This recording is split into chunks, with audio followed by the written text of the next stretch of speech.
Hi, everybody. Good afternoon. Welcome to today's Catheta webinar. We're coming to you live on June 3rd.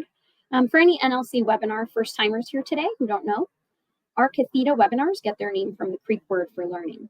Today, you'll be learning about admissions and occupancy from Cheryl Cosley. My name is Brooke Warrington. I'm the Training and Development Specialist here at the Native Learning Center. We're also thrilled that you could be here with us today for the webinar. If you could follow along as I read the disclaimer aloud. This webinar provides a summary of fundamental concepts, requirements, and/or procedures within the allotted 90 minutes. The material discussed does not illustrate all possible scenarios that could be applicable. We also have our copyright infringement law posted here. Just a friendly reminder that the materials are protected by copyright, trademark, trade secret, and other intellectual property laws. Before we get started, I want to familiarize you with some of the features available to interact with today's webinar. If you look at the top of your screen, you'll see an icon of a hand with a plus sign. If you click on that, you can either raise your hand, you could agree, disagree, show applause, show laughter, or even signal requests like asking the instructor to speak louder or to slow down, please. Now your screen should look similar to this graphic here. To the bottom left, you'll see a pod that says Files. Here you'll find a copy of today's slides along with a very lengthy list of appendix items. So be sure to download a copy of those for yourself. There's a lot of resources included with these. You just hover over the item that you want to download with your mouse and then click the arrow pointing downwards to download and save it onto your device. Once you download it, it should appear in your device's download section. Then the second box over is labeled web links. So here you'll find our link to our survey about today's webinar. You can see the link to receive our weekly newsletter. You could connect with us on LinkedIn. And then finally, all the way over to the right, we have the chat box available. This is how you can communicate with the instructor and the NLC staff. If you have any questions during the presentation, feel free to send them in, but know that Cheryl does prefer that questions are asked at the end, because oftentimes she'll end up answering your question in her flow of instruction anyway. But if you have any kind of comments, or if you're having any kind of tech issues, go ahead and send them into the chat and I will do what I can to help solve them for you. Know that most tech issues can be solved by just exiting and re-entering the meeting room.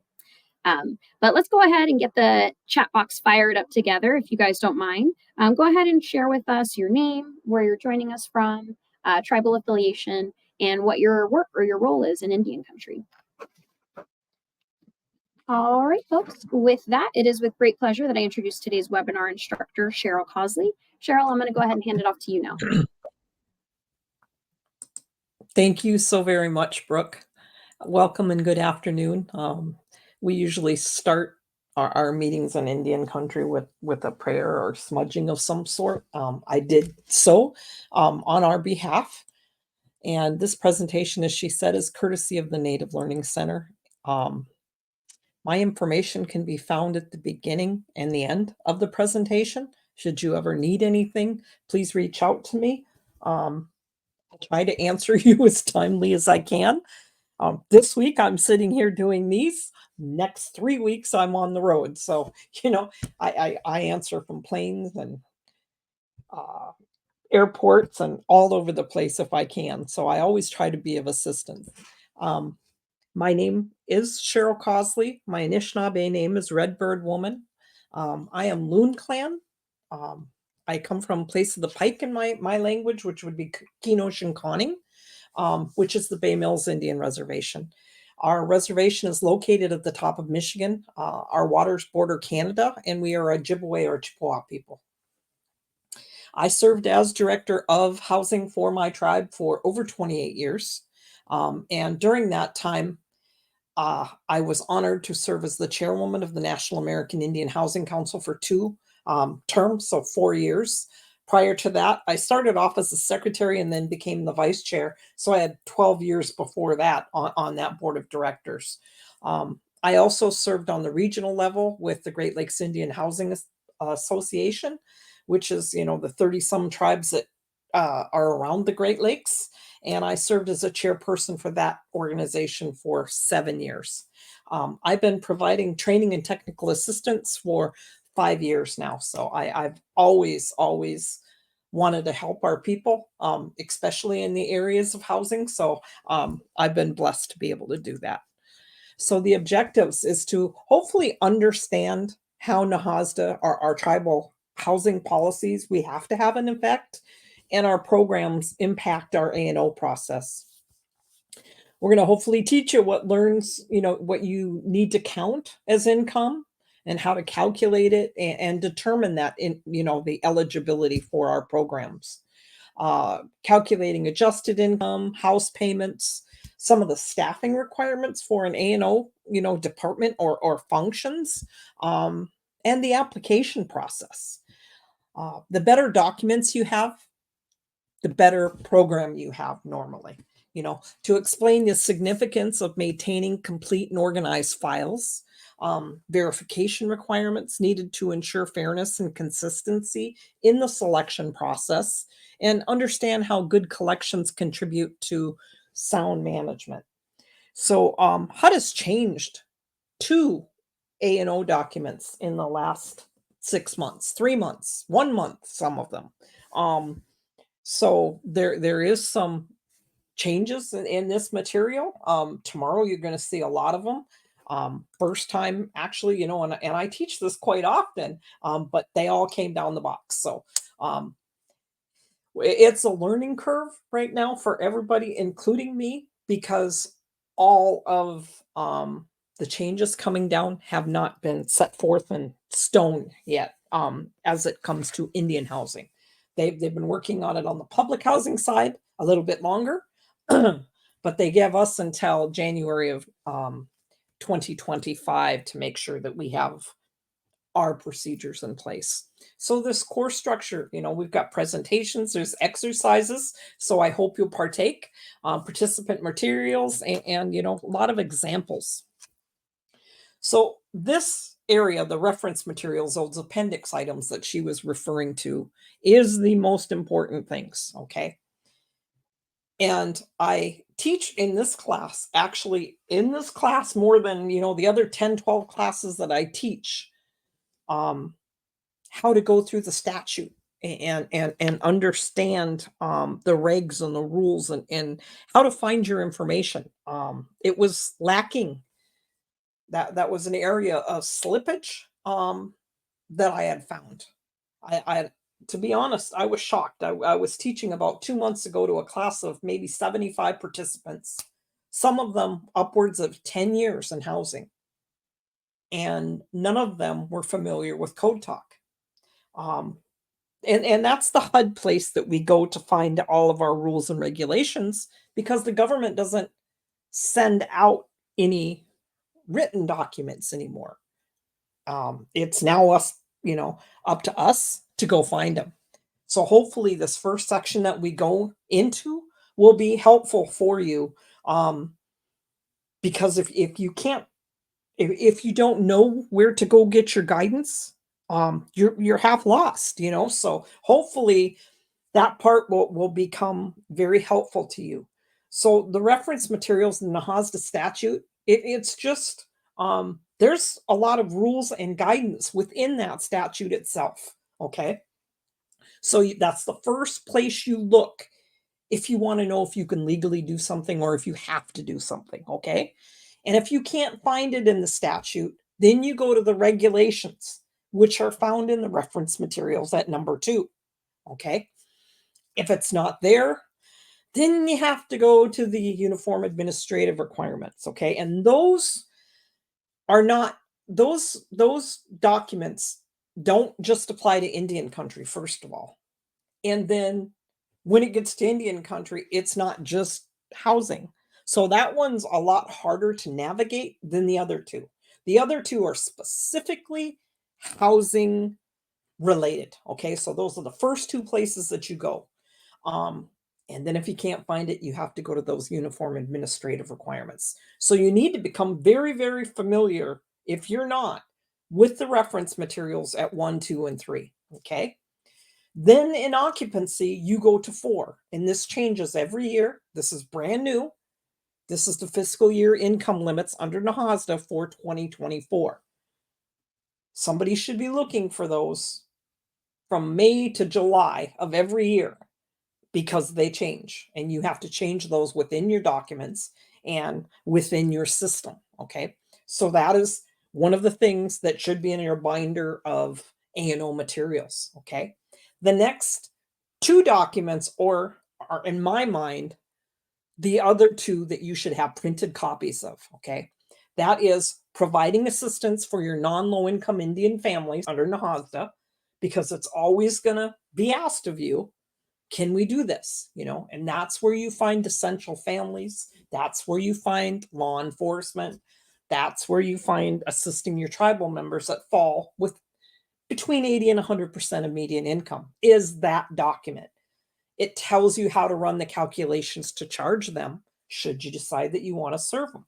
So that in itself is another document you should have a copy of. Okay. The other one is your calculating income for purposes of eligibility. And this is a brand new document. We used to use one, I believe, from 2013. This one was just updated within the last month or so there. Okay. So that is your other document that you should have in your folder of A&O materials. Okay. That one is huge to you. Now, the rest of the stuff is really good and it's very, very useful. And it's actually a necessity for some things, especially if you're the executive director or the assistant. You need to know all of these, but those are the most important if you work within the A&O department. Okay. There's other areas there. There's another document that just came down within the last year also, and that is let me find it. Affordable housing activities. So that 2023-30, that's what you use when you're preparing your IHP and your APR. Go by that document, use their numbers, use their language, and you'll have a lot easier time getting that IHP and APR actually approved. Okay. So there's a lot of material here. This is usually a 2-day course from like 8 to 4. So it's broken up. Some days we might go a little bit longer. Sometimes we might get out a little bit earlier. It's really, really hard to stop in the middle of something. And like I said, there's a whole area of brand new material. So I don't know how long it'll take me to get through that, but that's tomorrow. So we're going to touch on the areas in blue today, the areas in yellow tomorrow. We won't even finish them all up. So assets will be in our third day. Okay. The third day, you're going to get a lot of questions thrown at you to see how much, and there'll be a little bit, in and out throughout the days, but the third day, that's when you're going to get a lot of your questions. We're going to be busy. Brooke's going to be very busy in the background also. So we're going to hit the administration and required document use to hopefully make sure that you understand where to look for your information, the overview of some of the NAHASDA requirements, and organizing a admissions and occupancy department. So that's what we're going to do today. Tomorrow is the application process, some of the definitions of income, calculating income using Section 8. Okay. So there's 3 methods that you can use. Some people say, some housing departments say, we're going to use the definition most advantageous to our tenants or our tribal members. Other ones say we're going to use the definition most advantageous to the housing entity. Okay. If you're saying or making one of those statements, you have to be very familiar with how to run those income calculations all 3 ways. Otherwise, you just pick one, and it has to be outlined within your A&O policy. So I just went on site to a tribe lately, and I'm like, okay, what method do you use? And they looked at me and they told me. I said, well, where does it say that? Went through all of their documents, and nowhere in that A&O policy did it say, this is the method we're going to use for calculating the rent. It has to say that within your documents, okay? So another good idea for the next couple of days was maybe grab your A&O policy. So when we talk about things, so you can see if perhaps it's, it's addressed in yours, or if it might be addressed wrong, a little bit of slippage. So that third day is our assets. Then we have calculating adjusted income, calculating assistance for your non-low-income families, verification, waiting list management. Okay, that's a big, huge thing when HUD comes in to do their monitoring. They look at that. Okay, your tenant and your home buyer selection, conflict of interest and admissions. Okay, and our fifth day, I believe, will be in actually those couple of those might be in the fifth day also. Occupancy standards, other programs, lease management, lease compliance, counseling, and collections. So that's what we're going to do for the next 5 days. But the first module, and like I said, you have to know where to look for your rules. Okay, you can't. It's not a game, but you can't play. You can't interact. You can't succeed unless you know how to use all of the rules and where to get them. So NAHASDA administration, those required documents and use, you need to know to start with that statute and to go to the 24 CFR Part 1000 regulations, and it'll refer you back and forth between them. So I have desktop copies and I have hard copies. The hard copies I have to update once in a while, and they're pretty lengthy. So and you got to be careful when you print them how you do it. You have to make sure that you can print them and it's the expanded version so you can see the answer to the questions. And then those uniform administrative requirements and program guidances, which are huge, and our PIH notices. So that's how we know how to run a department right there. It'll tell you somewhere within that group of documents, okay? So what is NAHASDA? That's the Native American Housing Assistance and Self-Determination Act of 1996. So when you look at that, it's color-coded by amendment. So every time they touched, during negotiated rulemaking, during that HUD consultation process, anytime that it gets reauthorized, anytime they want to do something with the formula or change a rule, they have to convey what they call NAHGREG, which is the shortcut for negotiated rulemaking. Okay, they put out a notice in the Federal Register and they invite participants from Indian country, from our housing entities across the country to participate. And then I don't really know how they do the weeding process, but they want people from all different areas because the needs of the Bay Mills Indian Housing Association, entity, department, whatever, you should happen to be. If you're a rancheria, if you're a pueblo, if you're a village, are going to be different from a huge land-based tribe. Okay. Navajos are going to be different than Salish Kootenai. Salish Kootenai is going to be different than one of the Pueblos. The Pueblos are going to be different than, it depends on your size, where you're from, what type of a land base you have. Are you in Oklahoma with, hardly any trust land? Your interests are going to be different.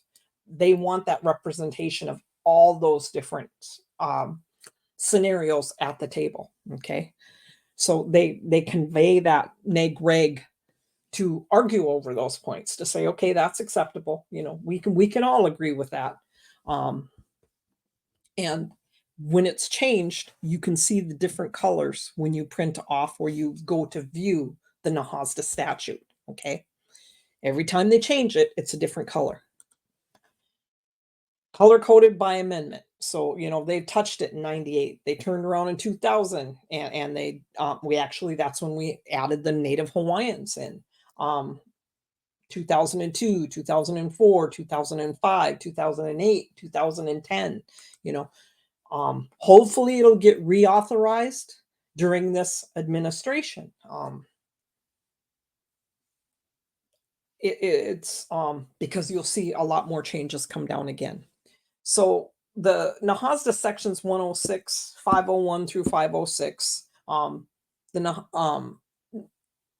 NAHASDA itself was signed into law in 1996.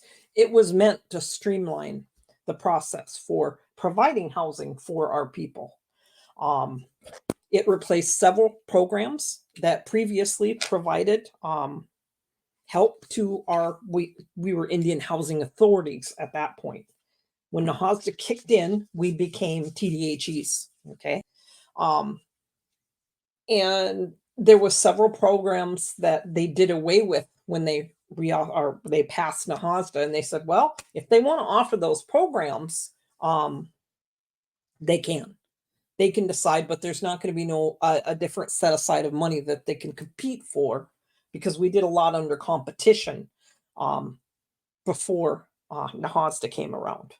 And if you want to have, a drug elimination program or youth sports or something that they terminated, you can do so. It's still legal to do that under, under the rules of acceptable expenditure of your money. You have to put it in your plan as long as it's in that Indian housing plan. The problem with that scenario is the funding that we get didn't really actually, it didn't keep up with inflation, let alone all of those other programs and the loss of them.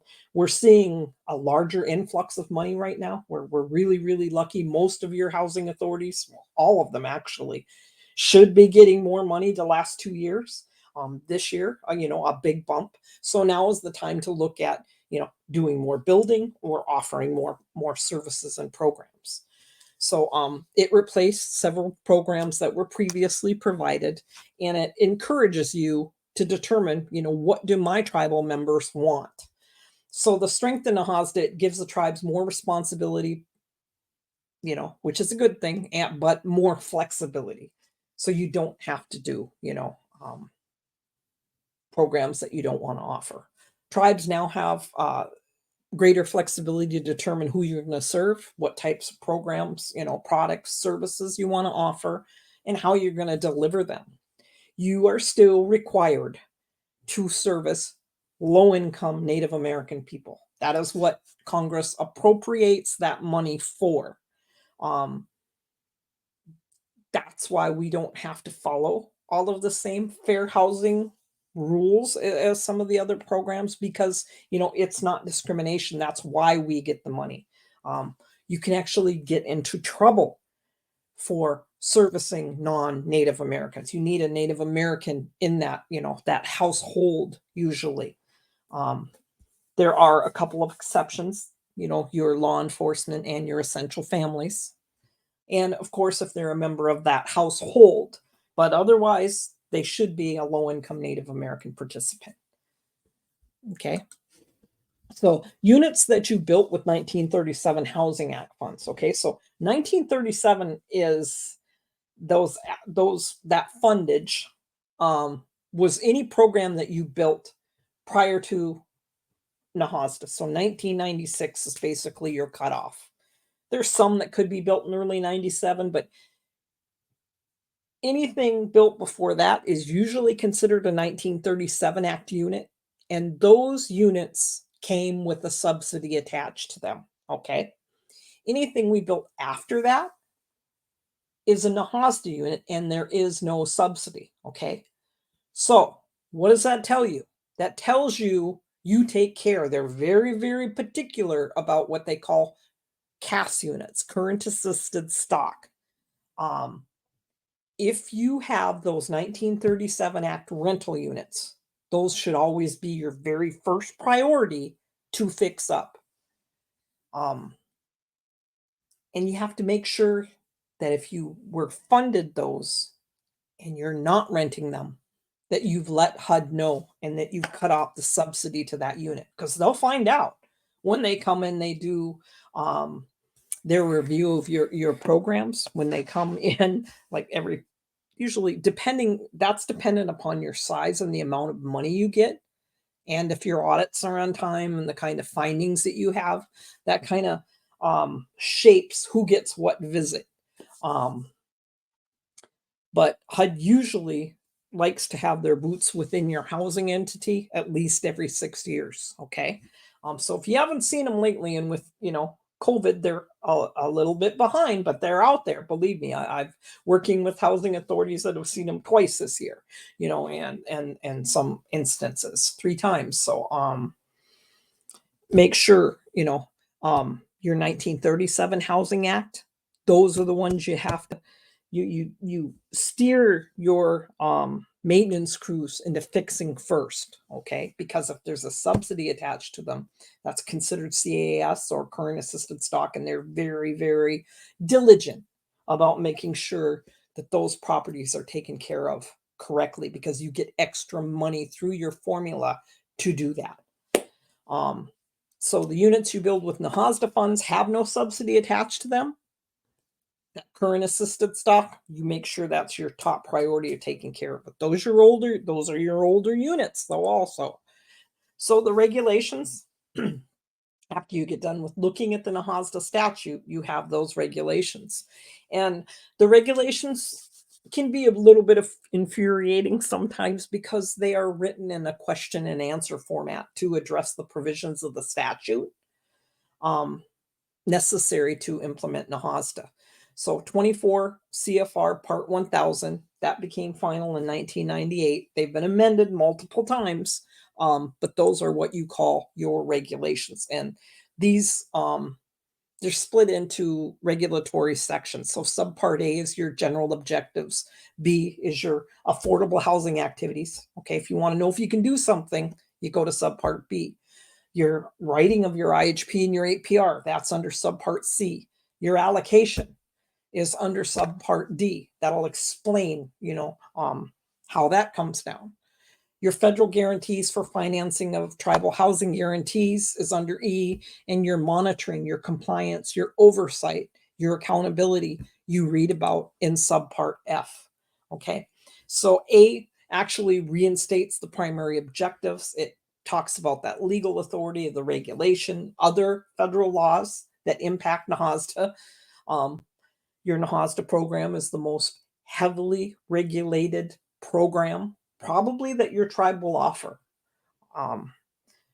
We have to follow rules and regulations from, your environmentals to your labor. A whole slew of other federal regulations along with what I'm showing you right here. And it doesn't matter if you're a staff of 100 or if you're a staff of 3. You have to follow those regulations the same. Your affordable housing activities is found under B. What kind of activities can I do is found there. Who are my beneficiaries? Who's eligible? Who can I serve? That's where you would look. Cost and payment limits, taking care of your existing housing stock, that's all under subpart B. That's where you go to look for that. Your Indian housing plan, the requirements for your preparation, your submission, your review, and your APR. It requires that you get that IHP out on a yearly basis to tell what you're going to do for that year. And then the allocation formula is, talked about in D. And as I said, your federal financing for your other programs is under E. Your recipient monitoring, your oversight, your accountability, that's in subpart F. So it requires, as I said, that submission of a 1-year housing plan for your upcoming program year. It details what you're going to develop, what you're going to rehab, what you're going to acquire if you're going to do any acquisition, if you're going to provide credit counseling, how you're going to spend that lump sum of money you get that year. Okay. It has to be described within that plan. It allows you to determine what programs that you want to offer, and it allows for flexibility into you determining, what you're going to do, how you're going to operate, what you're going to serve, what type of program you're going to have. So you have your formula, then you find your eligible families, and then you decide what type of eligible activity that you want to do. You make sure you have the proper program administration in place. Another key component there is the financial management of that. And then your reporting and your record keeping to make sure that you do that also. So the key points of NAHASDA, it reauthorized the Indian Housing Loan Guarantee Program. It extended our leasehold interest in our trust or our restricted land for housing purposes up to 50 years, so we can offer our programs. Expands our affordable housing activity and specifically addresses families who are above low income. We weren't supposed to serve them at all under the 37 Act, okay? It requires HUD to monitor, and I talked about that monitoring. They're going to be there, they come, and they're not by themselves. There's sometimes 3, 4, 5, 6, 7, depending on how big your housing entity. They come in and they look at everything. And believe me, your A&O is a huge, huge portion of that, okay? So it requires HUD to monitor for noncompliance and to take steps when that compliance doesn't occur. Okay. So our regulations are split up by number. So you read them, 1010 is the definitions, 12 is discrimination, 14 is relocation and real property. 16 is our labor standards. Our environmental review requirements are under 18. And this isn't all of them. This is just some of the key ones. Conflict of interest provisions are 30 to 34. And that is basically in admissions, okay? And we'll talk about that like on day 4. Records retention, it speaks to that at 1036. So that's where how long do I have to keep this for? Good place for you to look. Your affordable housing, 101. Your affordable housing activities is addressed at 102. Tenant and project-based rental assistance. Read about that at 103. Your eligible families at 104. What families require HUD approval? 106 through 108. The conditions for a non-low-income Indian family's participation. Okay, how can I service them? Read about that at 110. Tribal Indian preference or tribal preference in selecting families for housing. You can read about that at 120 because you can set your own preferences within your program. Okay, so this is what the regs look like. Now, if you were to print the regs off, sometimes you'll get this, and that's not exactly the copy that you would need, but it'll tell you where to go look and explore further. So what is affordable housing is under 101. What are our housing activities is under 102. So if you click on that number, it's expanded. It expands. Okay, so that's where you go to gather your information from. Now, the frustrating part is oftentimes you will do that, and if you look right here, eligible affordable housing activities are those described in section 202 of NAHASDA. So you're reading the regs and it's saying, nope, you want to find out about this subject, you got to go back to the statute. So you'll see that oftentimes, and the statute will refer you to the regs. It will send you, and sometimes you need 3 pieces to answer one question. So, don't get alarmed, but just know how to make sure that, and then sometimes it'll quote the program guidance, okay? So it's not really easy to get the answer to a lot of questions. It sometimes takes digging, but this is really good reading for you also to learn how to do this. Don't ever sit in an office and be playing on a phone reading Facebook. There is always something that you can read. Courses you can take, things that can, teach you how to do that. Now, so what families are eligible for affordable housing activities? The following families are eligible. Low-income families on a reservation or Indian area. A non-low-income family can receive assistance in accordance with 1,110. So I'm looking at 1.4. That now tells me if they're above, 80% of median income, I have to go down to 1,110 to read about them. It'll keep shooting you places. A family can receive housing assistance on a reservation or Indian area if the family's housing need cannot be reasonably be met without such assistance, and the recipient determines that the presence of the family of that reservation on that reservation or Indian area is essential to the well-being of Indian families. That's the definition of an essential family, by the way. Okay, but that's how this guidance sends you.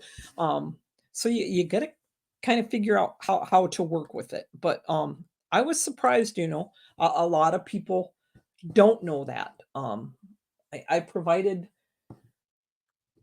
TNTA for somebody one time, and they had been director for like over 10 years. And it was like the third visit. They didn't know how to use the guidance. You know, if you don't take a class and you don't know, how are you supposed to know? So that's our own fault. We have to do better at that. So uniform guidance is the one that my least favorite of all of them, but that's part 200.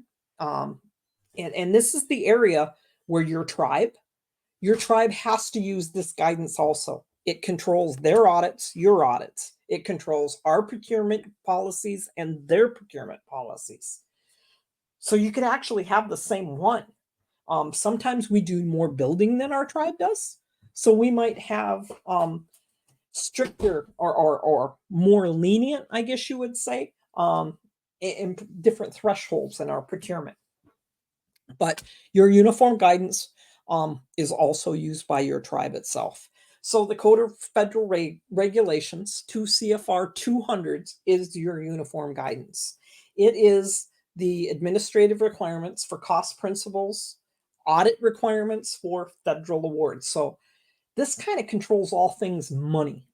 So your finance component of your tribal housing entity, or your audit, or your procurement. It replaces and consolidates and streamlines 8 federal regulations. So there was like A21 and A28 and things like that. And it applies to all federal grants and certain other types of federal awards. So it goes even further than tribes. So the acronyms and definitions are found at A. The general provisions are found at B. Your pre-federal award requirements, contents of awards, you would go to subpart C. Post-federal requirements are at D. Your cost principles are at E. Your audit requirements are at F. So it controls your management systems, your insurance, your procurement, your reporting, your record keeping, your conflict of interest in the administration of contracts. Okay. Not admissions. That's under 30 to 34 of 1,000. Audits in your allowable and your unallowable cost. So these are your tools, basically. NAHASDA is a self-determination program. You have maximum flexibility in defining your program within the established requirements. The guidelines are constructed in those 4 references that I talked about. That statute, which is 54 pages long, color-coded by amendment. The regulations found at ECFR Title 24, Part 1000, which is the Native American Housing Activities. So any CFR, you can Google ECFR and it'll come up on a web. And there's different ones, Part 1000, Part 200. You just need to know the part number to it and put ECFR in there, okay? And that's updated weekly, okay? So it'll change, and you can see the most current date on it. PIH notices, ONAP program guidances, okay? Those are really, really important for us. The uniform guidance, Part 200, the uniform administrative requirements, your cost principles, your audit requirements for federal awards. And the thing is our reference material is not duplicative. So you're going to find one part of your answer in the regs. You could find the other part of the answer in the statute. And then you can find clarification in a program guidance. It's really interesting sometimes. So the difference between the NAHASDA statute and the regulations, okay? Our statute, our NAHASDA statute is written by Congress, okay? It cannot be changed unless Congress does it themselves. It takes an act of Congress to make a change to the NAHASDA statute. So if it's in there, that's the law, guys. You have to do it. There's no bendage. The statute cannot be waived since it is a law instituted by Congress. Our regulations are actually written to implement the statute. So they can be waived by a departmental secretary. In our case, it would be the departmental secretary for HUD, as long as the waiver does not conflict with the statute itself. You can see more about that in the block grant regulations at 24 CFR 1008. Those regulations are usually administered by that federal agency designated by the statute itself to oversee that program. In our case, it's HUD. It's the Department of Housing and Urban Development. It goes down one step further, and we're overseen by the Office of Native American Programs, ONAP. Okay. A copy of the IHBG program regulations can be found, within our reference materials. So, administration and flow.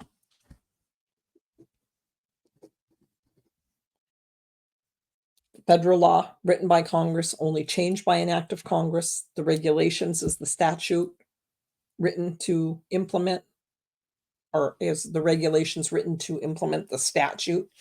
It can be waived by the Secretary of HUD as long as it doesn't conflict with it. It's administered by ONAP. And then we have our notices. Our notices are official transmittals regarding policy issues, procedural topics. They cannot be waived, again, if it relates to the regulations or statutes. And then our notices, they're written, those guidances, to assist our tribes in order to implement the block grant program. It provides tools for program management and to clarify technical topics. So those HUD notices are actually official transmittals to recipients, and they used to send them through the mail. They don't anymore. Now it's up to you or somebody on your staff to go and pull them down and print them off and disperse them to the rest of your housing body. Typically, information in your HUD notices can be waived by the Assistant Secretary for Native American Programs unless it relates to the regulations or statute. So this is what a PIH notice looks like. This is the one for providing assistance to non-low-income families. This is the one that I suggested you guys print off. Those are to assist our tribes to implement the program, provide tools for program management, clarify, different technical topics. To the extent that the program guidance is advisory, it's designed to help tribes implement the programs. There is no waiver needed for them to be able to print that. Whenever our program guidances further explain the regulations or the statute, the waiver provisions regarding those documents hold true. Okay. So this is what a program guidance looks like. Calculating, annual income for the purposes of eligibility. Okay. This is 2013-05. This is the old one. There's a brand new one in there. And it's not called the program guidance this time. That's the one that I wanted you to look at. It is providing us, it's called PIH 2024-07. And that's a PIHN notice. It's the first time I've ever seen it done under that to look that way. And it's calculating income for purposes, again, for eligibility. And this one just came out probably within the last, it was within the last month. So it's important that you start looking and reading at the guidances. So your statute, your regulations, your notices and guidances work together to provide the full picture of your grant recipients' opportunities and responsibilities. The negotiated rulemaking charged with drafting the regulations decided not to restate any information that was already stated within the statute unless the statute itself was not clear. So you as a program administrator or staff have to be able to refer to both the statute and the regs simultaneously to have that complete understanding of NAHASDA. So your PIH notices are actually issued by the Assistant Secretary for Public and Indian Housing. Our program guidances are issued by our Deputy Assistant Secretary for Native American Programs. And this link is Code Talk. This is the link that you need to go to. Somebody within your housing program should be on there at least once a week, okay? They don't mail us anything. This is how you find out when there's a brand new rule. So this is an active link here that would bring it, bookmark it, check it weekly. Use the site to get information on your programs. It gives you timely information on any new program guidances, PIH notices, Dear Tribal Leader letters. It has the statute, the regulations, environmental. It's got all sorts of information on there for you. This is kind of a screenshot of what it looks like. It's really important that you become familiar with that and start utilizing that site if you're not.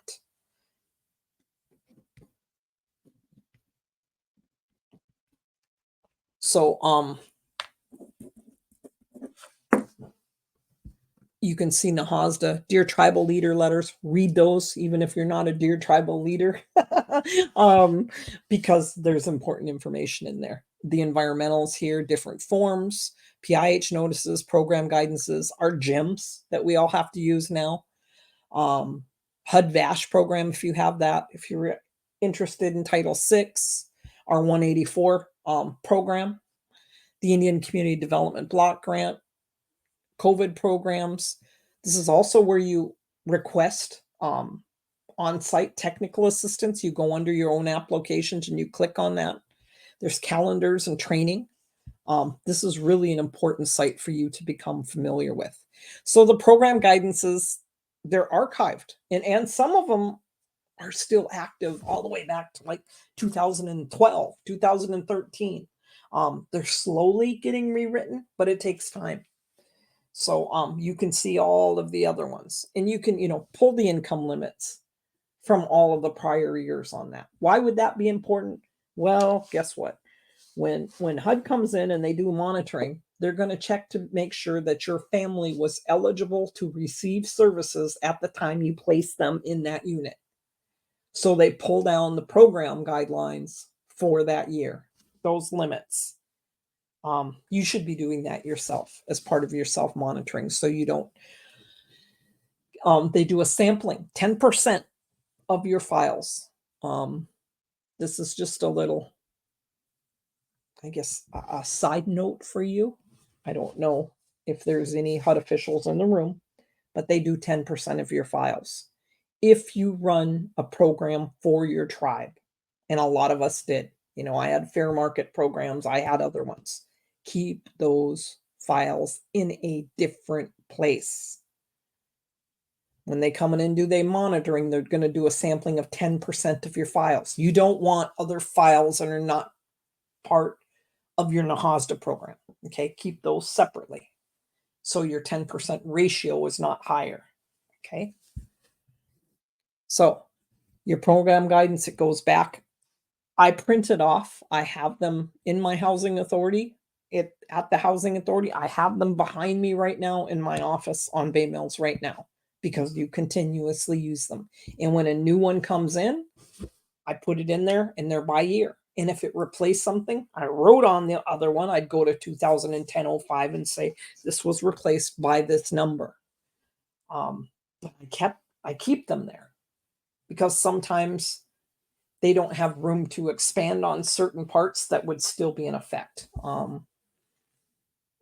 You'll see that when you actually look at the reference materials. There's 2 of 1 because it has better examples in it.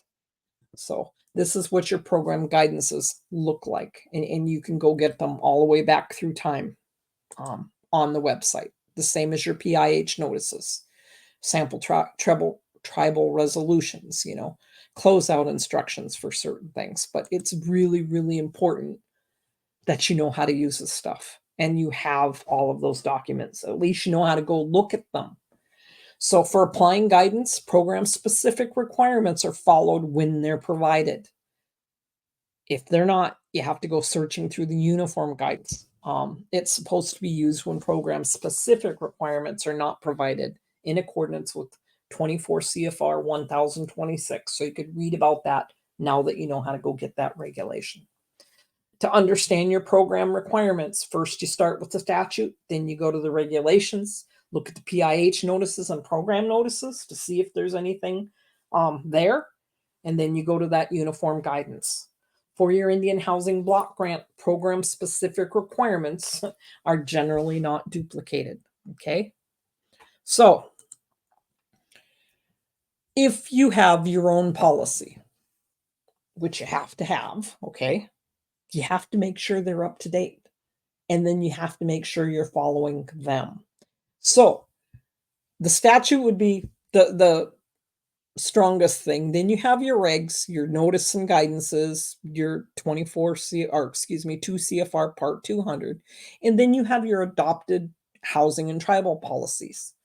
So you might have a threshold of 150,000 allowed under the procurement program, but if your housing policy is 50,000 and you go out and you spend 75,000 as your threshold, they're going to come in and you're going to get a finding.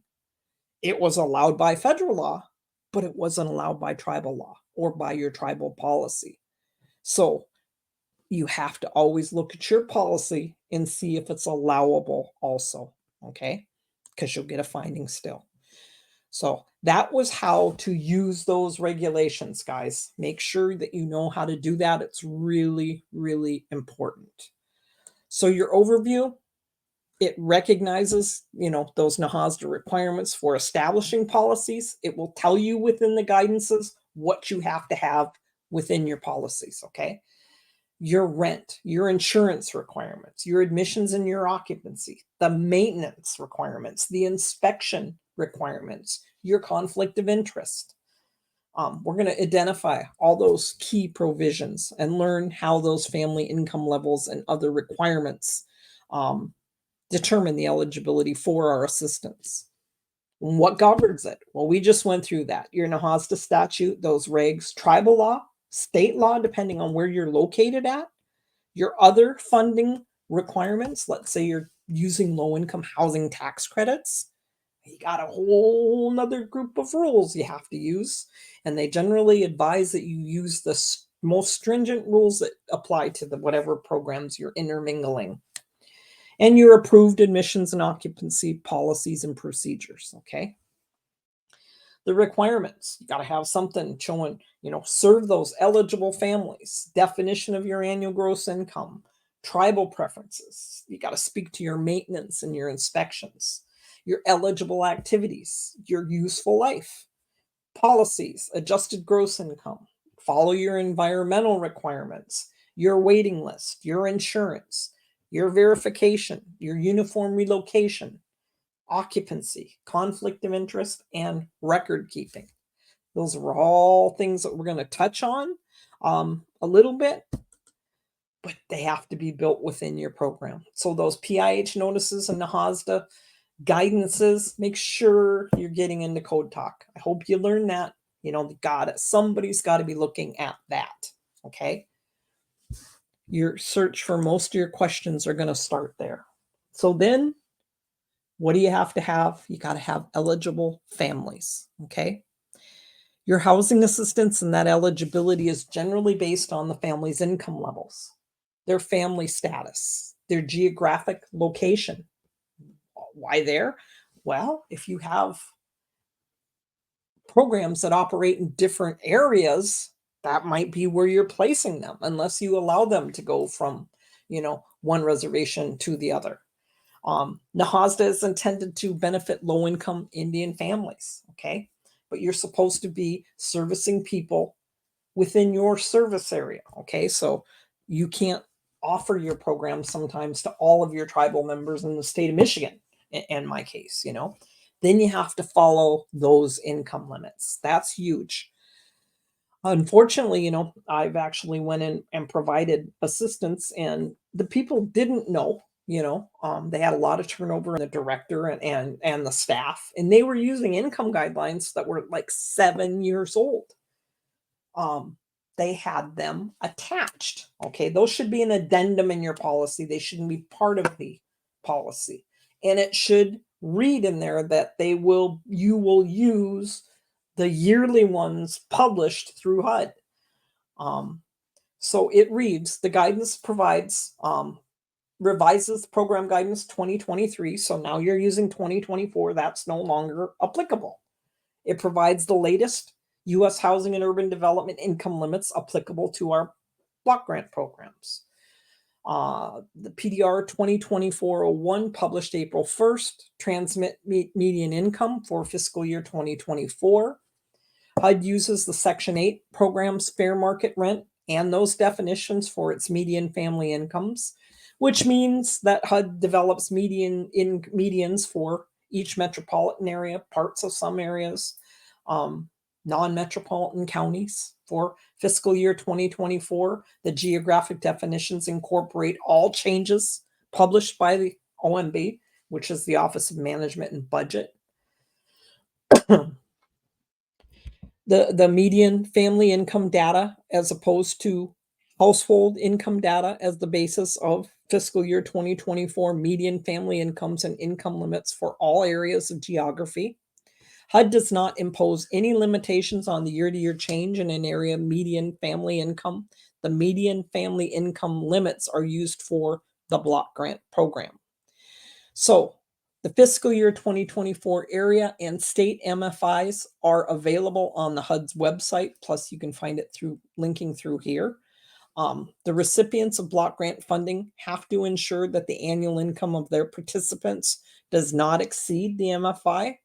The program guidance 2024-07, okay, and that's in your reference materials, addresses the 3 annual income definitions that you may adopt in your policies to compute the annual income to determine program eligibility.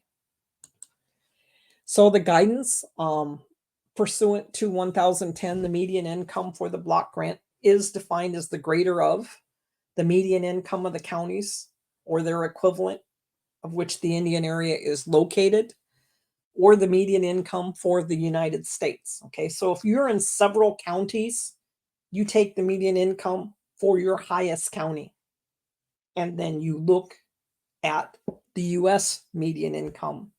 Whichever one is higher, that's what you're going to use for all of your programs, okay? All of the counties in which you serve. So if the MFI limit for a county located within your Indian area is lower than the US median income, you must use the US MFI. You're trying to qualify as many tribal members as you possibly can, okay?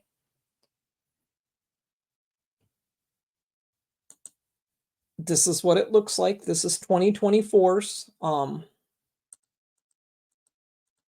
It was published April 26th, so a little over a month ago. Make sure you guys are using the most current one because it's always higher than the other, than last year's. A couple of years ago, it went up $10,000. Then it went up like $2,000 or $3,000. This time, it's not even, I don't even think it's up $2,000, but it's always up, okay?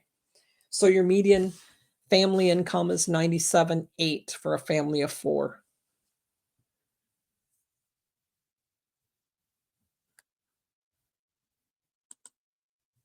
They change every year. Make sure somebody is actively looking for those.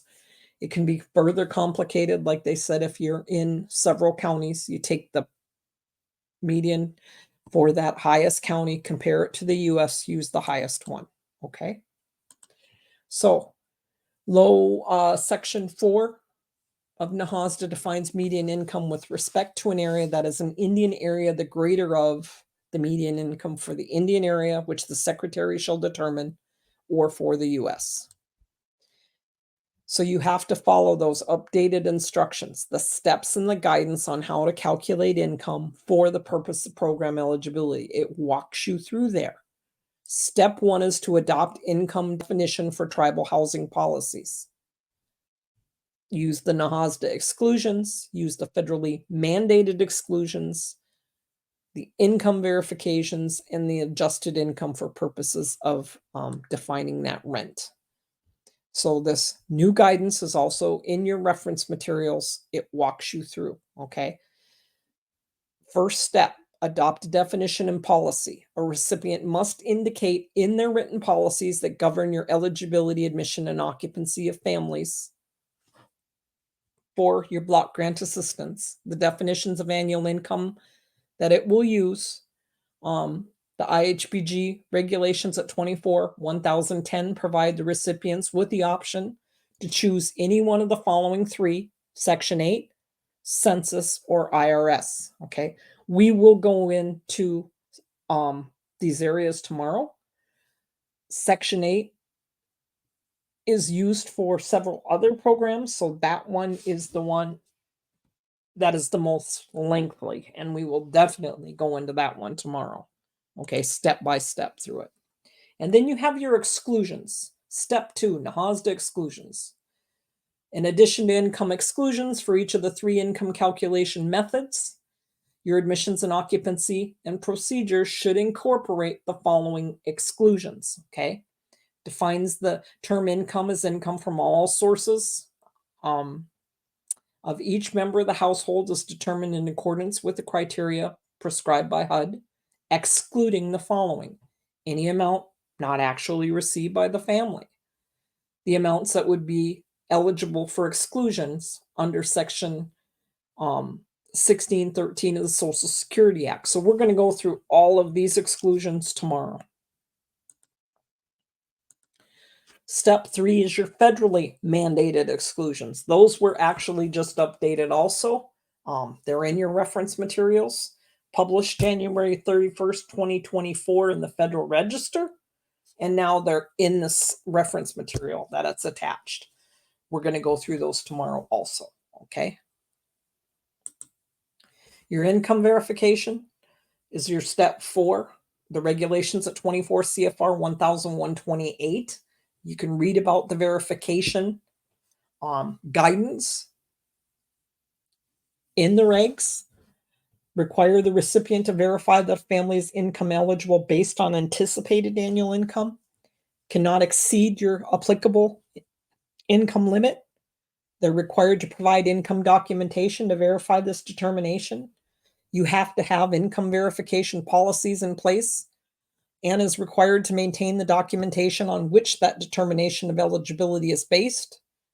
The recipient may also require a family to periodically verify its income in order to determine housing payments or continued occupancy consist with locally adopted policies. So there's a little caveat there. You can say, well, I shouldn't have to recertify them. They're all at the max. Okay. HUD will come in and they'll say, show me where you did a recertification to prove that you're not charging them over 30% of their adjusted income. So you do need to verify them even if they're at the max. Okay. So those of you that use that argument, they're not going to buy it. The recipient may choose to use a third-party income verification, different methods, and we're going to talk about that also. Okay, so adjusted income for purposes of determining rent income verifications. NAHASDA statute defines adjusted income as the annual income that remains after excluding, your dependent deduction, you students, persons with disabilities, your elderly and disabled families, your medical and attendant expenses, your child care expenses, your earned income of minor, your excessive travel expenses, and other amounts that is in your Indian housing plan and your admissions and occupancy policy. So when you give a higher deduction or a different deduction than that is prescribed, and I didn't know this until last year working with a tribe, they wanted it spelled out in the IHP also. Because they went higher than the $400 deduction, they said, well, we're going to give an additional, the amount of the deduction that they give. And they put that in the IHP. Okay. Section 203 in NAHASDA requires the grantees develop written policies governing rents, home buyer payment charged for your IHBG assisted dwelling units, including the processes and procedures for determining that income eligibility based on your annual and your adjusted income.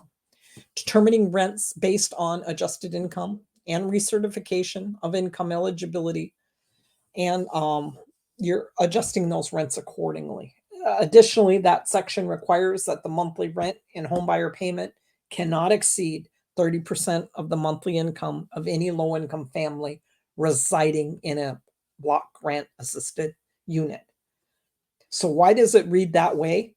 Because if they are not low income, you charge them more than 30%. Okay. They're not supposed to receive a non-low income family the same amount of assistance as a low income family. And we'll get into that. So what is a family? I remember the first time that I read that definition, I thought everybody's a family under this definition. And they pretty much are, as long as your definition meets up with this one. Okay. The term family includes a family with or without children, an elderly family, a near elderly family, a disabled family, and a single person. Okay. So make sure you have family described within your A&O policy. Types of eligible families: low-income Indian families, non-low-income Indian families, essential families, and law enforcement officers.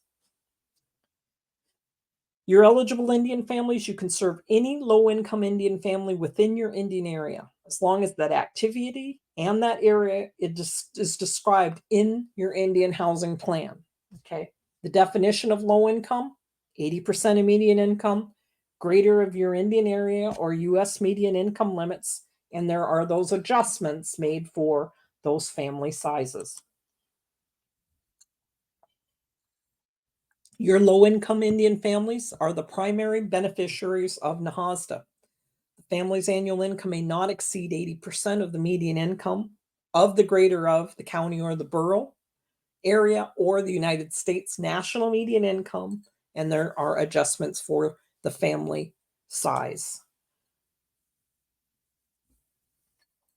So this is the other document that I said should be in your binder for occupancy, providing assistance to non-low-income families under NAHASDA. It was issued, it goes all the way back to 2014. It's 10 years old, but it's the one we're using, okay? It cross-references other areas that's noted here, but that's what you should be using for now.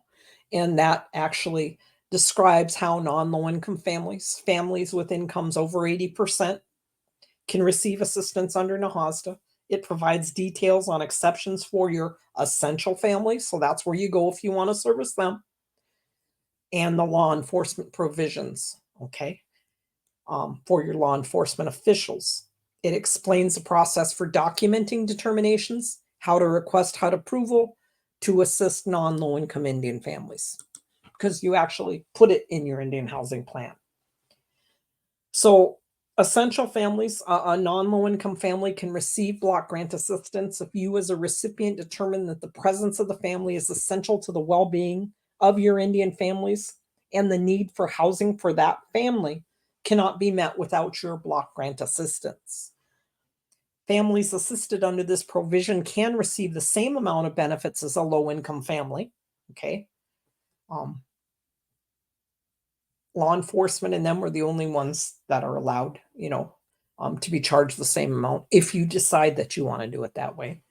And they don't count as a non-low-income family for the purposes of 10% authority, and we'll get into that, what 10% authority is, even though HUD approval is not required.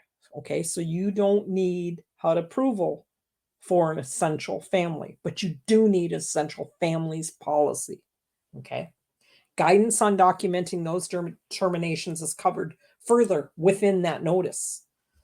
Secretary approved non-low-income families, HUD approval is required if you plan on using more than 10% of your authority. So I guess I need to explain that right now.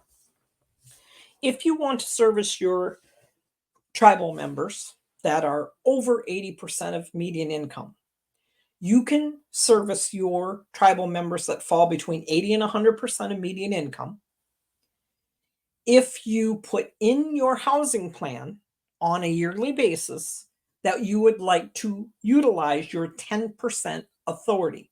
Okay. So you can utilize up to 10% of your grant for helping those families. And the amount is going to change dependent upon how much your grant is every year. And someone has to track that 10% authority. Okay. And we will get into that later on. The request for approval has to be submitted as outlined at 1,108. So that's where you would read about it. And in the notice, this notice or that notice, 2014-02 explains that. Involving families with income over 100%, okay? You need HUD approval, period. Unless they're essential or law enforcement, if they are over 100% of median income, you need HUD approval, okay? These non-low income families will be required to pay more and receive less assistance for their benefits, such as rent or down payment assistance. They have to have that need for that housing that cannot otherwise be met without your block grant assistance. They have to, reside in inadequate housing or temporary housing or homeless or pay over 50% of their income for rent and utilities combined. You need a policy in effect that you would keep as part of that documentation when you help them. So the summary, basically, if you have an essential family, you don't need HUD approval, nor a law enforcement under those provisions. Non-low income families between 80 and 100%, you don't need HUD approval. Secretary approval, if you exceed your 10% authority, always need HUD approval if they're over 100%, okay? Your rent and home buyer payment, you don't have to charge them more if they're essential or law enforcement. If it's continued occupancy, and we're going to get into that at a later time, it depends on your policy, okay? Your families that fall between 80 and 100%, you need to charge them more. Same thing with your exceeding your 10% authority and you're over 100%. Who counts against your 10% authority? If you put that into place, essential families don't count against them. Law enforcement don't count against them. Continued occupancy does not count against that. Okay.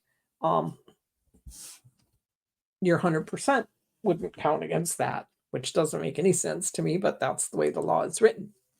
So your examples of required documentation, property inspections, evidence of living in temporary housing, verification of family income, rejection letters from lenders, or landlords, letters stating the family don't qualify for other federal, state, or local housing programs, or you're just too far away where you live. Now, you might have a harder time making this argument if you're in downtown Oklahoma, one of those, cities there. But where I'm at, we're pretty rural. The housing authority is basically the only place that is around here. 25 miles away, there is some housing, but not very much. And it's really, really expensive, and it's not very nice. Or, we run a very good program here for our tribal members to try to get them into their own home ownership just because of that. Because of the rural location, so are there other options? Rental and homeowner housing. In cases where a family is living in inadequate rental housing, the recipient should determine if the family could find adequate rental housing without requiring, the block grant assistance from your program. Income and assets, it should be determined if they have sufficient income or assets that could maybe enable them to obtain adequate housing, which could mean rental housing without your assistance. Or can you get them into a 184 house or private and governmental programs? Can you assist them that way? So you have to make a determination and document the determination of housing need for your non-low income families. The following guidance is not all inclusive. A recipient may identify other methods for addressing need. To determine if a housing need exists, recipients should considering the following factors. Inadequate housing. Such housing includes substandard, overcrowded. Inadequate housing is defined as housing that is not safe, physically sound. Conditions with all the systems performing in the intended design functions, does not provide adequate space or privacy for the household members. Temporary housing or homelessness, living in emergency shelters, transitional housing, public or private place not designated for or ordinarily used as a sleeping area, or cost burden when they pay 50% of its gross income for housing, including utilities. So you should have a moderate income checklist because you need to put that on file if you do decide to assist them. Okay. State housing programs not available. Section 8 list is too long. What kind of documentation do you have? So you need a policy for that in place. Obtaining HUD approval, you submit a proposal to provide assistance to non-low income families as part of your Indian housing plan. Request the proposal as an amendment to your IHP if it's already been submitted, and send that request to HUD. So how many low income families? Up to 10% of your grant for your families between 80 and 100%. If you're under that 10% threshold, no other approval is needed, required, unless, no other approval is required other than your approved IHP. If it's more than 10%, then you need to go to HUD. If the family is over 100%, you need to go to HUD. If they are somebody that is in your existing housing program and they did better in place, okay, they came in as low income, but they're no longer low income, you need to make a decision within your housing entity, and you have to treat them all the same as to if you're going to continue to service them, or if you have, a fair market program or something, and then how much you're going to charge them. You have to make that decision. So you need to track your block grant funds. So your 10% authority, let's say this is small, they only get $365,000 a year. This is a really small tribe. Okay. That would give their 10% authority would be 36,500. So they're going to help somebody with fair market rent for the assistance of 8,376. They're going to help a second family with home buyer assistance, 10,200 a year.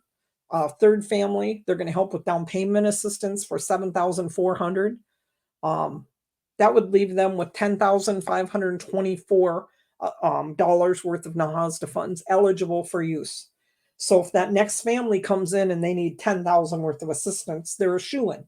If they need 11,000, they need to go back to HUD and ask if they can assist them. Somebody has to track that 10% authority. So policy language, your 10% cap on assistance to families 80 to 100% of median income does not include families that are initially low income, but later experience an increase if you put that in your policy. So families who are initially low income, but later experience an increase in income will not be included in the 10% cap on assistance to families and may continue to be allowed to participate in the housing program and will continue to be charged at the same rate. That's sample language if you want to continue to service them and not charge them anymore. So that is your sample 10% authority. We may provide for admission to Native American applicants to any program offered whose income falls between 80 and 100% of median income. If it's determined that there is a need for housing for that family that cannot reasonably be met except under this program. The total block grant funds used for this purpose will not exceed 10% of our annual grant allocation, known as our 10% authority. If there is no other housing available, assistance will be prorated as required by our program regulations, and this does not include families assisted using our essential families or law enforcement provisions.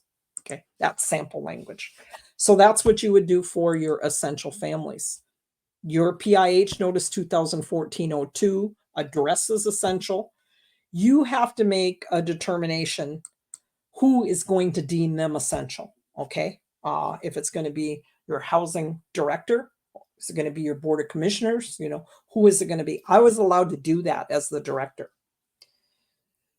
So the following families are eligible: low income. A non-low income family can receive assistance if on a reservation or Native Alaskan area, if the family's housing needs cannot reasonably be met without such assistance, and you as a recipient, okay, you don't allow them to decide if they want to be essential. Don't write your application that way. You make the decision if somebody, you want to deem them essential, okay? And the recipient determines that the presence of that family on the reservation or Native Alaskan area is essential to the well-being of your Native American and Alaskan families, okay? It doesn't require HUD approval. The family, as long as you determine that they're essential to the well-being of your families and their need cannot be met without your assistance. You have to have it within your A&O policy. Make sure your policy also addresses if they are no longer essential. If you no longer deem them essential. Okay, what's an example there? My sister tribe is 25 miles away. We have really nice housing. You put in somebody because they're going to be your dentist, and you give them some of your housing, our really nice housing, you deem them essential, and then they take a job with your sister tribe because they're going to pay them more money. Well, they might be paying you more money, but you're going to have to go live with them. Okay. You can't just stay here because our houses are nicer because you're no longer essential to us. So make sure you have a way out. And then you build that essential families policy, determination that their housing need cannot reasonably be met. Your requirements, essential families could include, but are not limited to. So you would build your criteria for that. Medical personnel, dentists, school personnel, public safety officers, Coast Guard, other military, firemen, employees of the tribe, if that's what you want to do. Spiritual leaders, others determined by the executive director. Essential families will be requested to leave the program when deemed no longer essential. So what is HUD going to look at when they look at your non-low income families during that monitoring visit? All program files have to show that your family was low income at the time of admission. Okay. If they are non-low income at the time of admission, you have to have proof that the need for housing could not reasonably be met without your assistance. So you better have one of those forms and that criteria attached to it. Okay. And or that family meets the definition of essential family. Is there proof that the family meets all the requirements under your approved policy and procedure prior to admission? That's what they're going to look for. So there's a provision for law enforcement. It specifically addresses the provision of housing or housing assistance for law enforcement officers on an Indian reservation or Indian area. The officer has to be employed full-time by federal, state, county, tribal, or other unit of local government, sworn to uphold and make arrest for violations of federal, state, county, or tribal law. In addition, the program has to determine that the presence of that law enforcement officer may deter crime. Law enforcement officers assisted under this provision can receive the same benefits as a low-income family, and they don't count toward the 10% authority. Okay? So your exercise. Which of the following can be used to show the need for housing cannot be reasonably be met without assistance? So she's got a poll for you somewhere. There it is, guys. This is what your homework's going to look like. Which of the following can be? Is it overcrowding, inadequate plumbing or electricity, no available housing, denial letters for mortgage, eviction notice, living in a motel, or all of the above? Did I only have one person vote? No, I can't. I don't know how to read it, Brooke. Yeah, it looks like so far 100% of people voted that it's all of the above. Okay. Oh, or no, it looks like nobody voted yet. That's what's going on. Sorry, I read the no vote. Yeah, it says 100% did not vote. It is still open though. Okay, I'm going to move on to get him out of here on time. Which of the following is an essential family, guys? Got a new poll for you.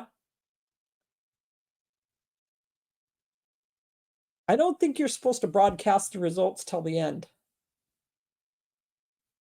Is there a way to do that?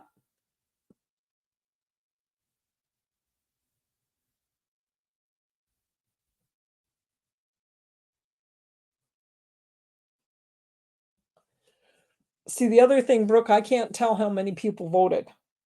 So I don't know when to end them. We're just trying to work out the glitches for the day when you guys really get all the questions. So we've got, okay, so we're going to broadcast the results. Yeah, it looks like most people voted with that one. Yeah, see, I can't tell. 70% for A, 30% for B. No, that's just telling you the ratio of the vote. Oh, yeah, no, I went into another window that I can see for like who voted what. Okay. So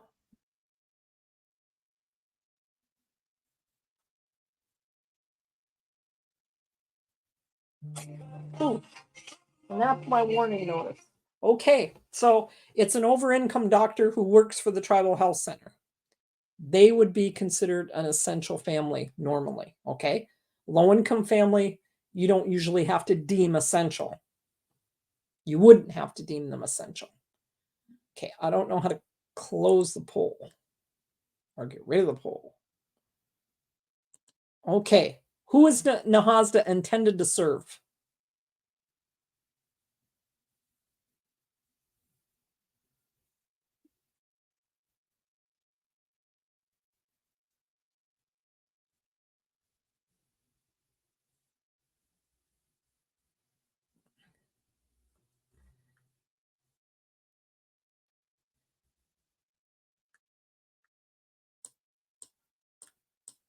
Okay, so we're going to end the poll,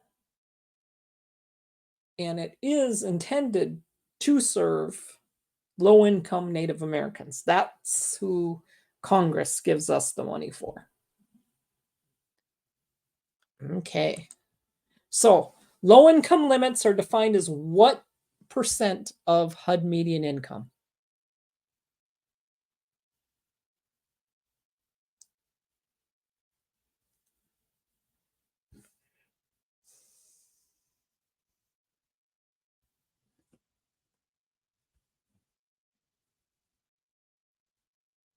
Okay, it is 80% of median income. Non-low income limits are defined as what percent of HUD median income?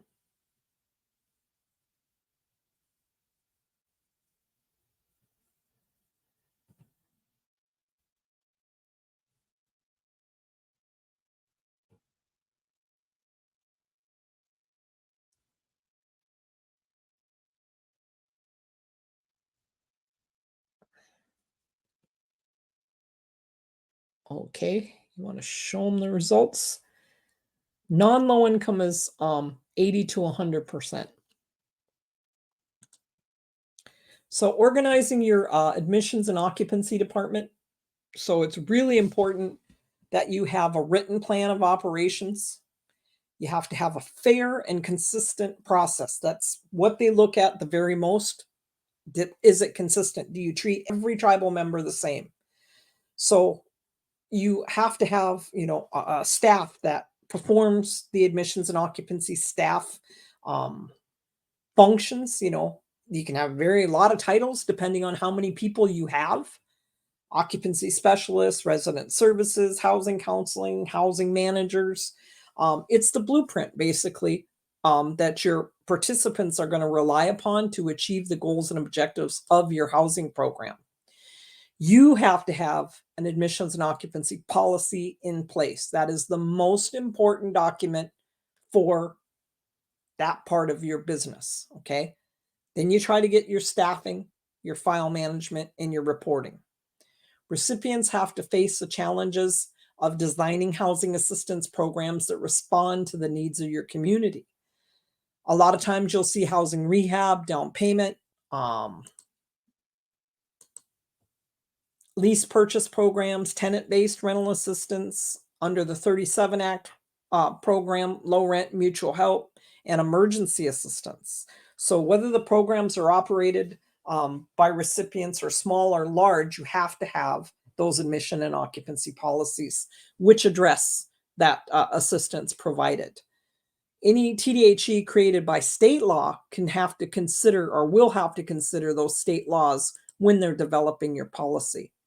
You have to understand your mandatory NAHASDA requirements, develop reasonable policies for discretionary areas under NAHASDA, develop procedures that translate mandatory and discretionary policies into action, communicate and train on your policies and procedures to ensure compliance by the staff, and monitor your policies and procedures to ensure that compliance.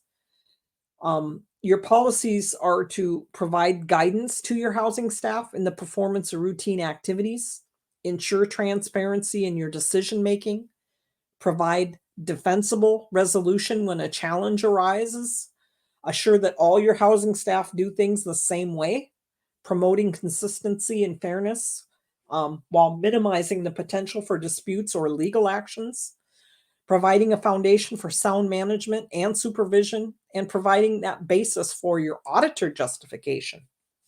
Section 203 of NAHASDA requires that you have policies that address your rent, your insurance, your admissions, your occupancy, your maintenance, your inspections, and conflict of interest. Your programs and your services, your policies represent the vehicle for which your housing assistance programs are described. In addition to explaining program substance, your policies are the source for describing who you're going to serve. Although NAHASDA identifies who is eligible for housing assistance, you need to identify more specifically who you're going to assist. Sounded like an owl there. Who.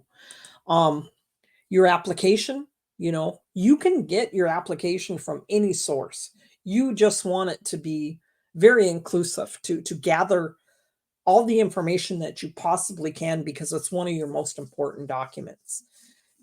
That submission of that written application, that calculation of annual income, determination of apparent of eligibility, your notification to your applicant of the apparent eligibility or ineligibility, your placement on the waiting list if they're eligible, pre-selection, that determination of availability of appropriate housing unit, their applicant interview to update and certify information, and your orientation process.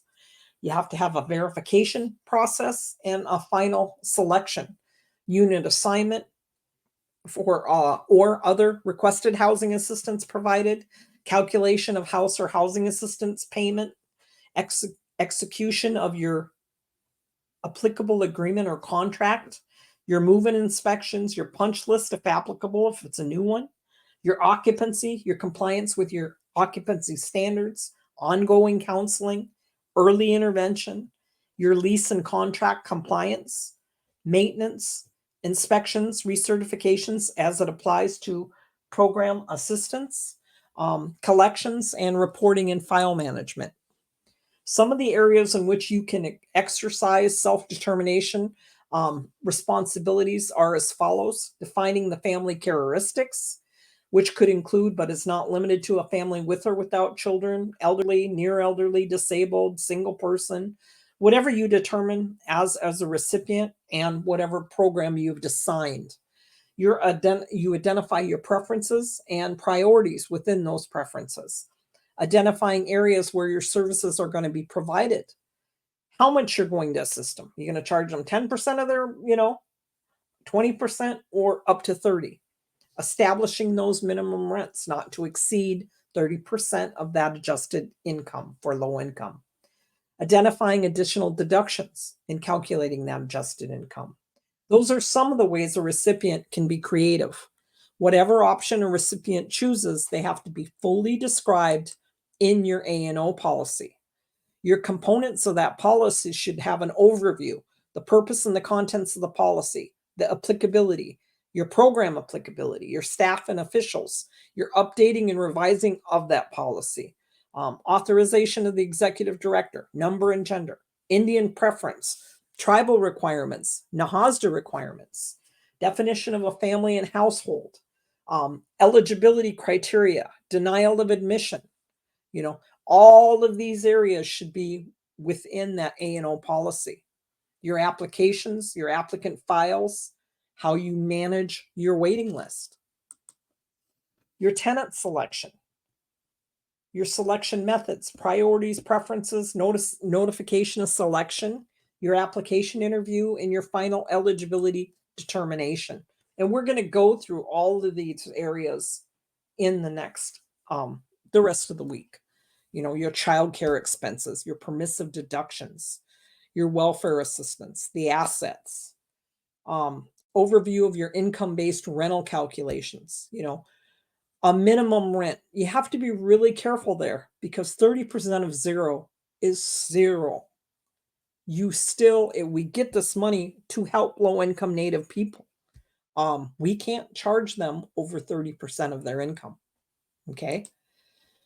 Your verifications, verifying their requirements, their family information, and student status. We're going to go through all of this.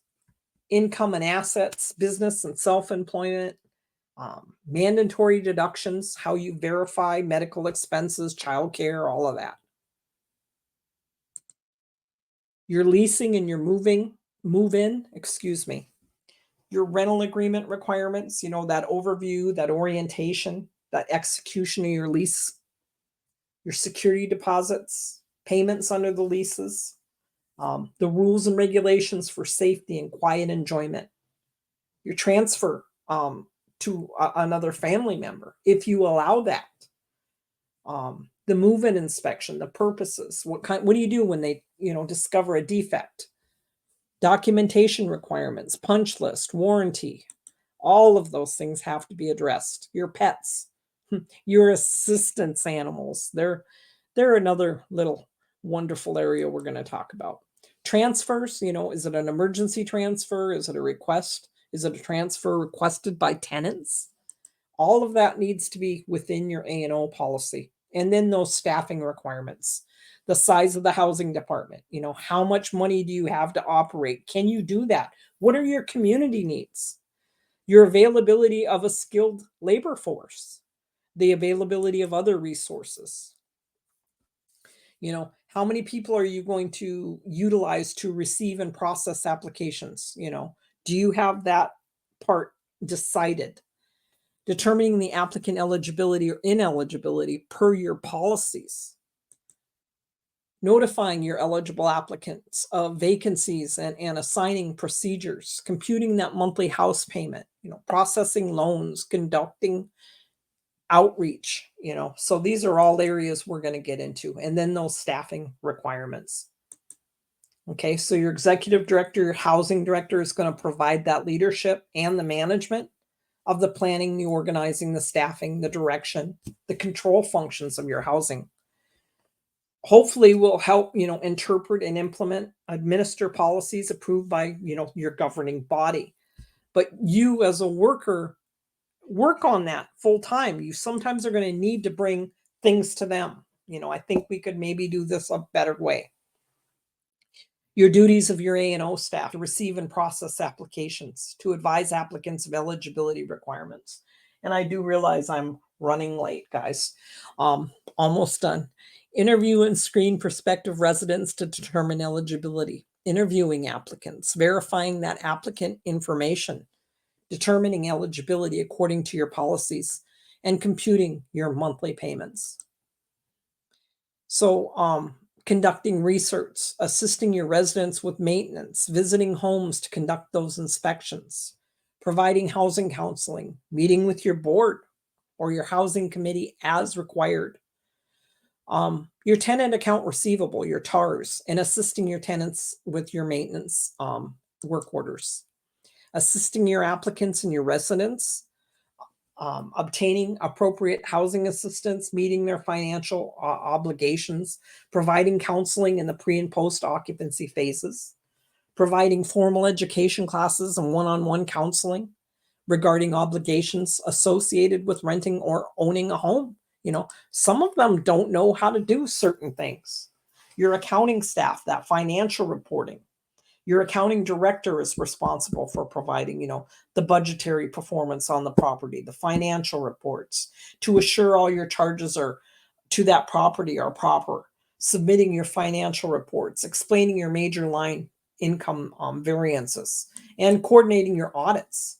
Your housing manager, planning the development of housing and in your assistance programs, comprehensive housing counseling, resident relations, compliance, ensures a consistent and optimal rent income stream, and applicant and resident satisfaction. And then you got your maintenance staff. Your maintenance line item is one of the biggest expenditures your housing entity will have. These are very, very important staff. Your maintenance director, groundskeepers, if you have them, crew foremen. Some people have laborers. Most of them have laborers.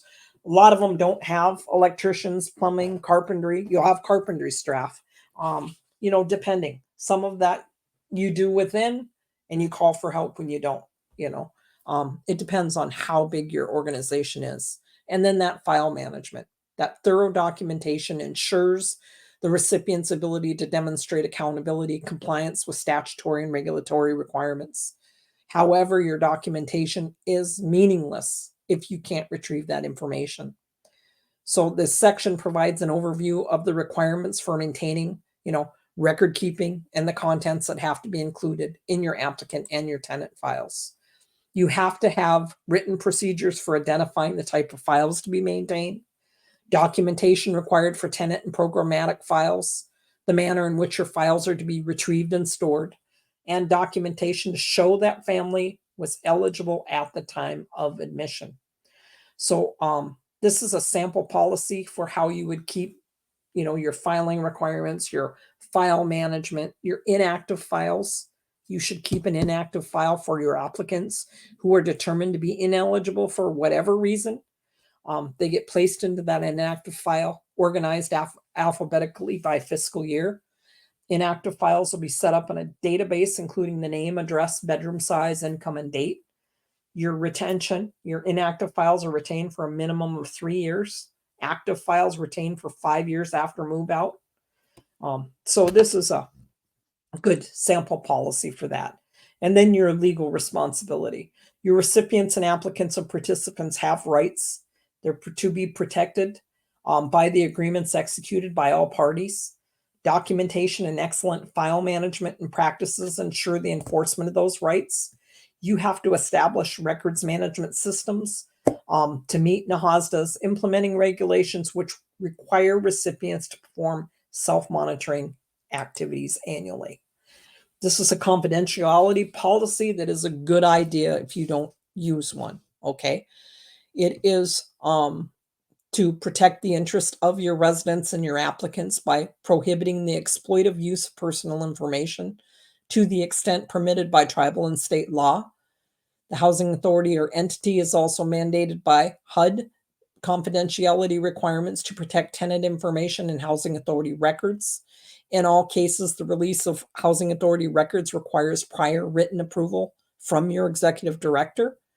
Now therefore be resolved that the policy of the housing entity is to protect the interest and the people we serve to the maximum extent permitted by law. All employees and members of the housing entity, including the housing commissioners and tribal council, are required to abide by this standard. Only inspectors, auditors, investigators, and others who are engaged in their normal functions as approved by HUD may have access to confidential information concerning your residents and applicants. It is a really good idea to have your new commissioners sign this, and your tribal councils as they come into office. They need to know that they're not allowed to see this information. So your file organization, this is just, what is done in some places, your application latest on top, pre-selection, results of, some people do drug testing, a lot don't. Recipient of security deposits, key issuance, you issued the key.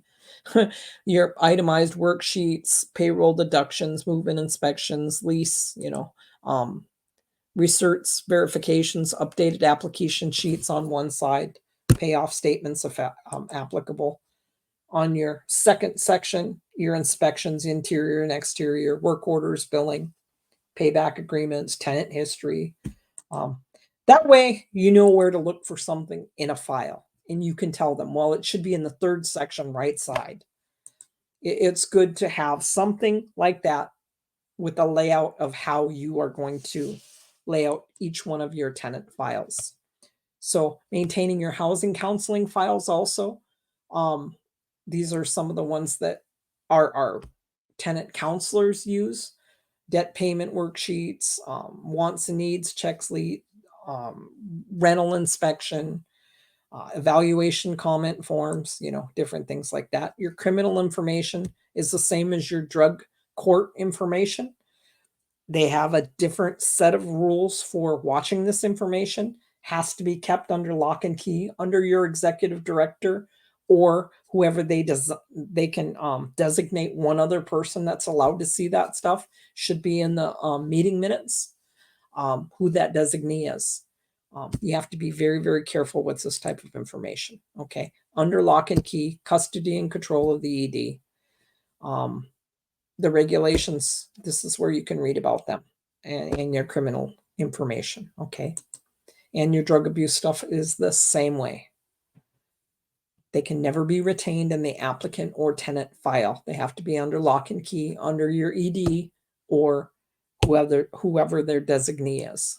Okay. Eligibility at the time of admission is always kept in the current file, true or false.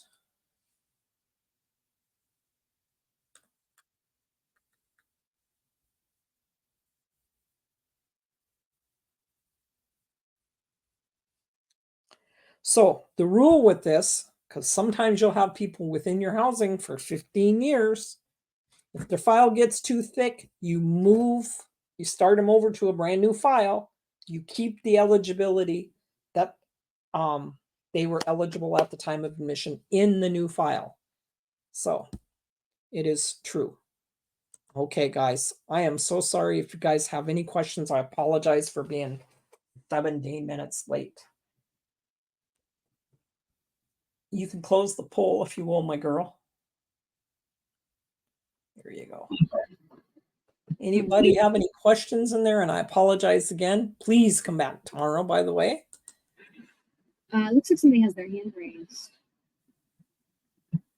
If y'all want to go ahead and put your questions for Cheryl in the chat, I'm gonna go ahead and close out everything, but I'm not gonna end the room or anything. So go ahead and put your questions for her in the chat. I am gonna launch today's webinar feedback survey. If y'all could take a minute to please fill that in. It helps us know more of what is working really well, helps us to know what we can maybe improve upon in the future.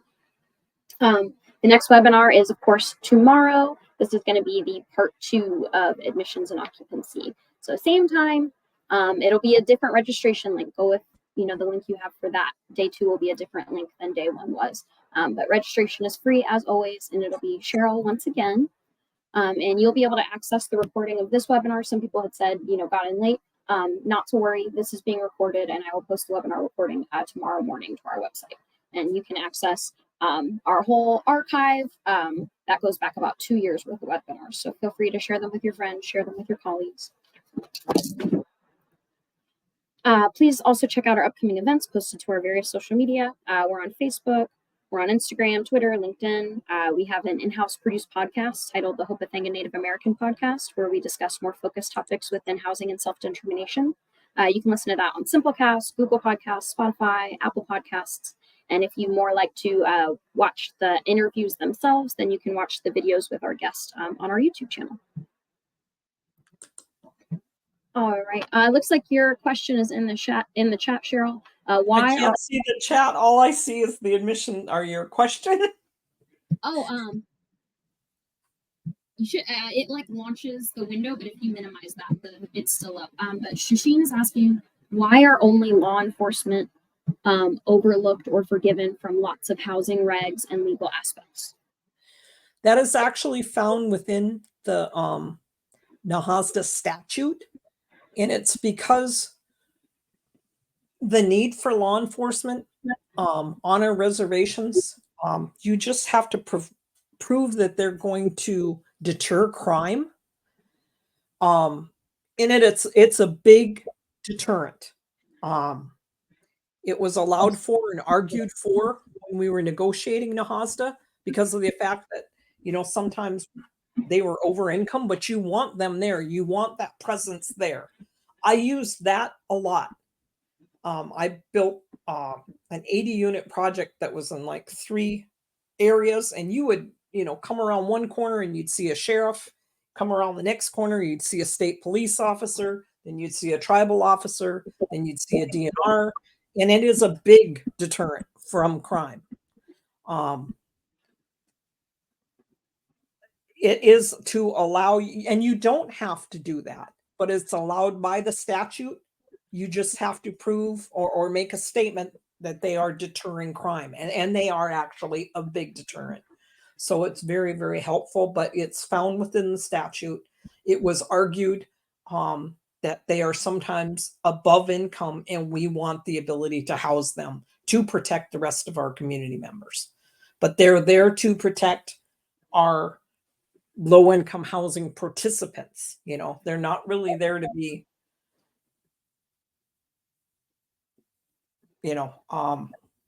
it's a good mechanism, but you don't have to do it. That's a decision that you and your governing body have to put in place. And hopefully I answered them, because I can't find a way to I can't get rid of the question on here. It says it's mandatory that I fill it out. So it won't let me shrink it. Oh, there is another question. Someone asked, in your opinion, how often do you think our policies should be updated? At least they should be looked at on a yearly basis, but updated at least every 3. It doesn't. But somebody should be looking at them. Okay. It doesn't look like anyone else is typing. I think we are good to. Oh, never mind.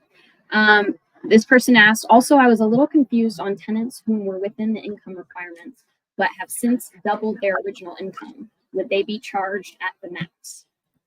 Okay, I need to be able to see these questions, my girl. So what do you have pulled up that you can't? All I have is your survey, admissions and occupancy training day 1, required. Oh yeah, if you just minimize that window, it like launches a web page over everything. But if you just minimize that web page, then I got it. Okay, now I see it. There we go. I was a little confused on tenants whom are within the income. Okay.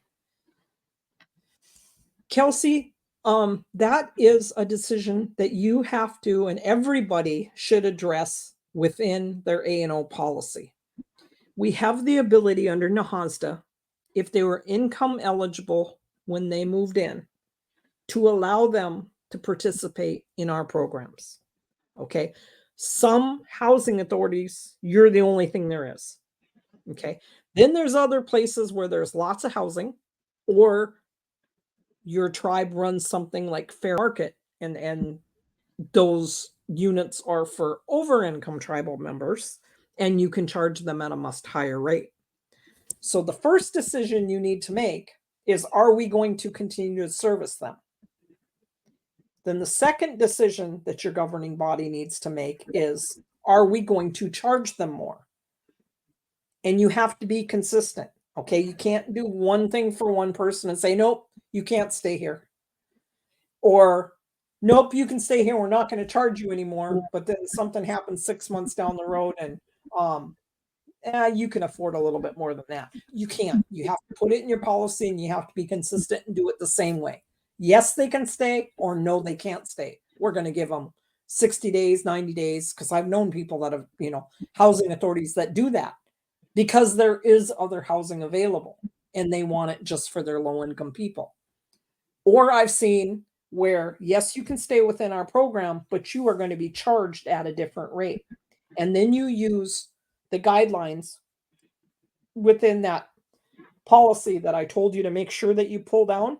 It's reference material number 7, PIH notice 2014-02, providing assistance to non-low income people. And that will tell you, and I'll teach you that within the next couple of days, how to run that ratio. I hope that explains it.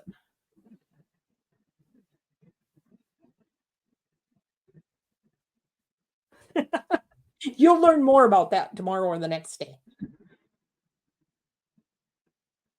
Lindell Lynch, a Halawassaponi. Hello, Lindell Lynch. I've worked with Halawassaponi before.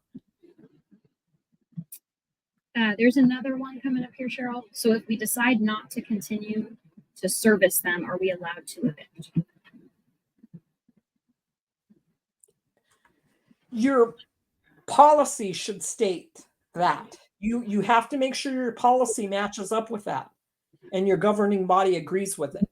That if our tribal members become over income, we will give them, and you try to give them enough time to find a place. So most people would say 90 days. Within 90 days, you will be forced to leave your dwelling. And you put that in your policy that way. And that's something that you explain when they move them in.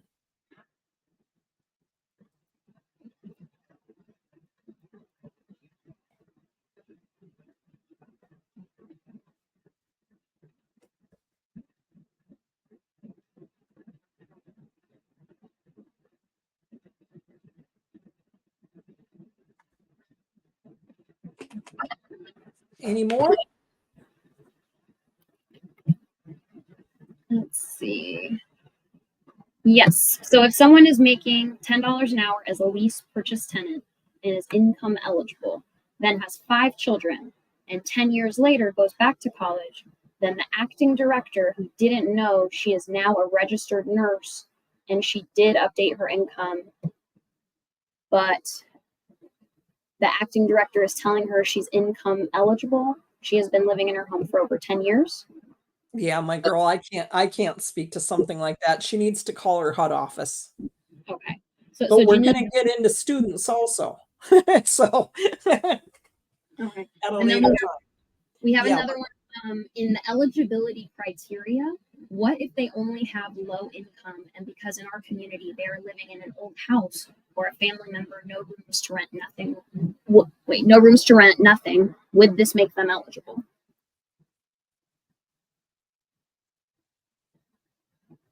That's very, very hard with that little bit of information to get into. We're going to get into this subject over the next 4 days.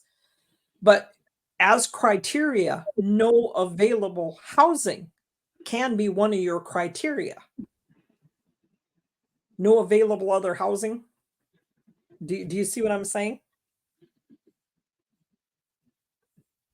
He's typing. Got it. Yep. Okay. And then we're going to discuss that in the next couple of days, Josh. So come back.